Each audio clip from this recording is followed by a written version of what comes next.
Pleased to be joined here in the studio out here at Cardinals headquarters by Tip Reiman. Tip, what's going on, man? How you doing? What's up, you guys? What's going Good to on, be back. Tip? Good to be back. Yes. Hang out with you guys a little more. Okay, I just want to start with this right now. Year 2, Tip Reiman. Walking into year 2, how much better do you feel than year 1? I feel a lot more like confident, and with the confidence able to actually like just go play ball a little bit more. Right. A little less analysis and paralysis by analysis, Yeah. you know what I mean? Like rookie year was, and a little bit more just like, okay, I know this concept and I can jump in anywhere. Okay, cool. Let's roll, you know?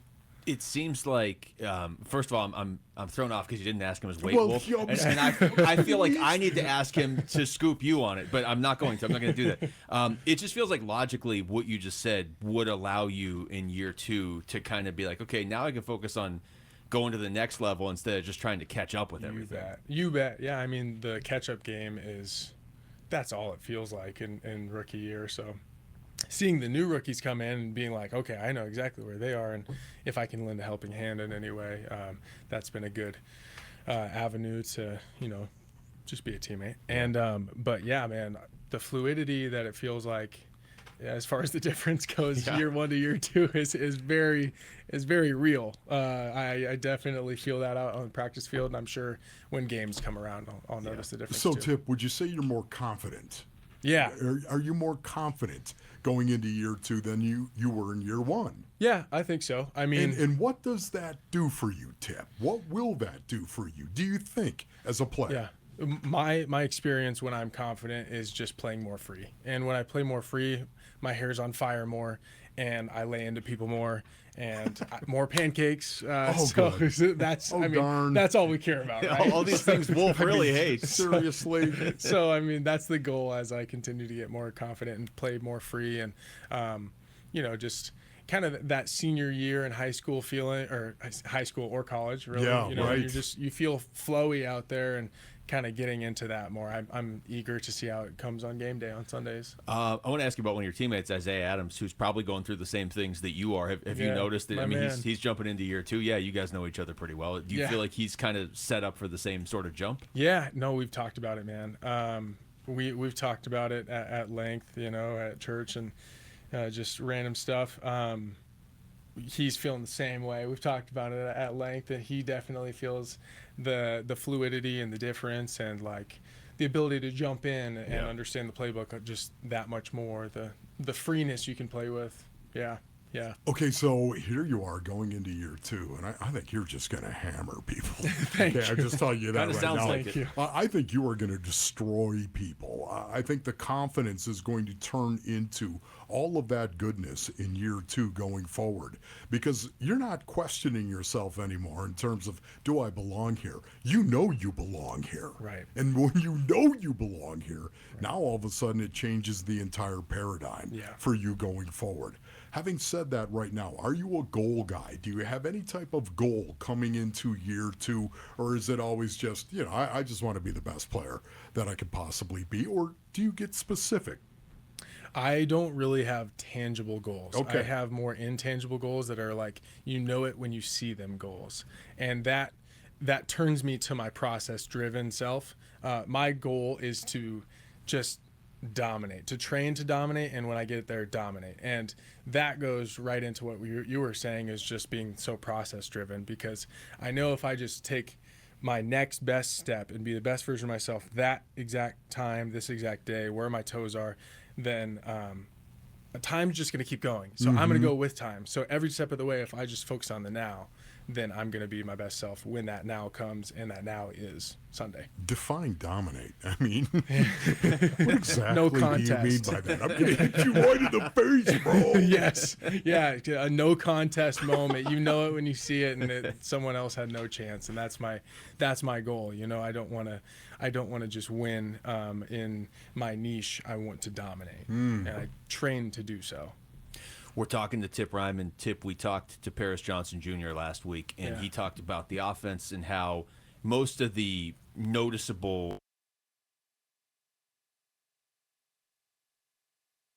it gives us some continuity. And what he really stressed was how accountable you guys hold each other. Do you notice that already? Yeah, you bet. I feel like the fluidity and the confidence in each other and kind of that culture that brings on the offensive side of the ball, that's been more evident to me this year. And it could just be me going year 1 to year 2.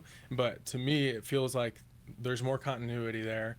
And we are more outspoken, in my opinion, than we were last year to each other about, the standard and holding each other to that.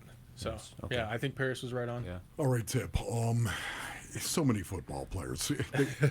Anyone driving around right now, people don't typically know this, but there are so many football players in a huddle where you'll lock eyes with another guy. There's another guy in the huddle that has also got an intensity level that maybe you identify with.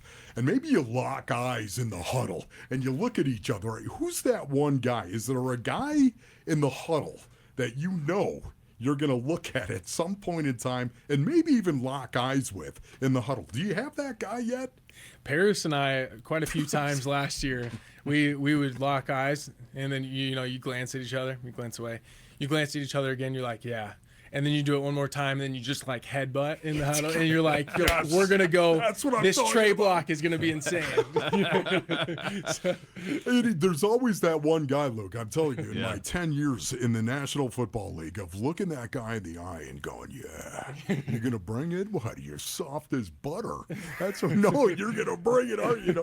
I just challenge each other. I think that's a great thing. It's one of the things I miss the most. Yeah. Is that huddle where you challenge each other. Yeah. You guys, what are your expectations for this offense in 2025? I mean, just that, like you said, Wolf, was like when you do something like that, that other guy's going to bring their best on that play, and you're visualizing that when you get up to the line of scrimmage. They're going to do this because we just locked eyes. I know what they're going to do. Now it's like, okay, I know what I'm going to do, and so to get that on the full offensive scale of like, my brothers are going to bring it every single time. I know how they're operating. I know how I'm going to operate and not let them down. And, instead of working in negatives, not let them down, working in positives, I'm going to dominate for them, alongside them. And I think that's been evident and in the culture that seems to be being set up out there right now. We're talking to Tip Reiman, was there a moment from the rookie year where you just got to hit somebody so perfectly that you're like, there's like a hit that stands out from rookie? You're like, yeah, just completely just laid that guy out. Yeah, there's a wham block against the Patriots on a nose guard. He had it ready to go. The wham on the nose. Yeah, that was an enjoyable one for sure. Yeah. That is one of the best blocks. I love how you didn't even have to hesitate. You're like, yeah, Patriots, obviously. Where do you need to improve? Okay, I think they can get more out of you in terms of receiving. Where do you think you need to improve?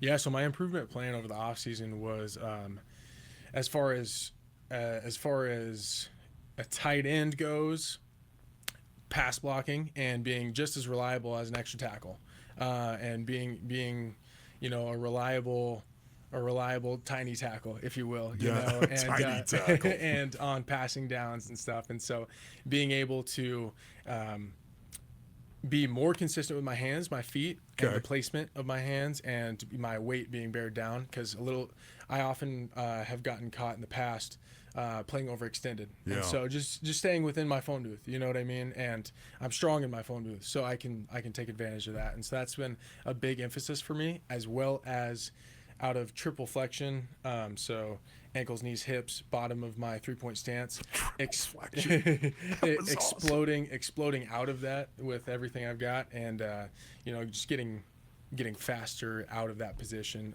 That was a point those were 2 points that Drew Petzing and JG made at the postseason interviews, so I made sure to emphasize those every single day in the offseason. Still Perfect. Do. Tip, it's always great talking to you, man. Oh, you guys are awesome. Thanks you so much. Appreciate it. Appreciate it. That's Tip Jesus Reiman. is Lord, man. Yes, he is. Thank you, brother. Yes, sir. Thanks for watching Wolf and Luke. Tap to see more and click the button in the middle to subscribe to Arizona Sports.